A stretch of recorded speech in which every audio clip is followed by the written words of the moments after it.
just read a very interesting anecdote. New York, in Brooklyn, in the United States of America, there was this principal who had a grade 11 class that was giving him immense trouble.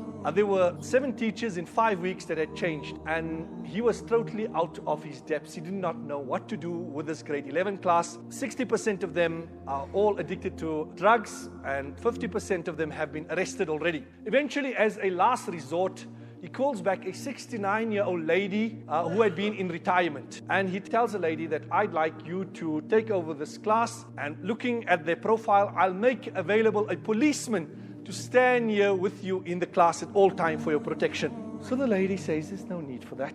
Let me look at the list of their names. And she looks at the list of the names, and after looking at it for a while, she then says, all's going to be fine, don't you worry. I love boys and I love teaching, all under control. And lo and behold, this lady continues teaching the entire year, and the most remarkable turnaround. They all turn into very good young men. They pass their grade. They have good results. In the end of the year, the principal decides that, this is something really, really amazing that we need to acknowledge. So they set up a banquet to acknowledge the efforts of this lady who had come back from retirement. And then, while acknowledging, they then call upon her and they say that, look, this has been something remarkable. We want you to share insight on how you did this. That is of interest that others can learn. So she comes to the front and she says that, man, it's simple. When I looked at their names, and alongside their names, I seen a number between 120 and 160.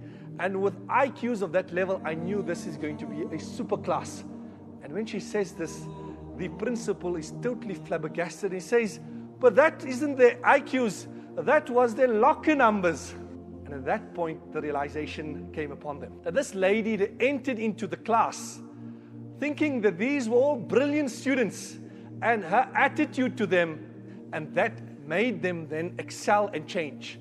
And the previous people who had entered all came in, that this is a delinquent class, they idiots, they criminals, they this, they that, and that type of behavior then was drawn out of them.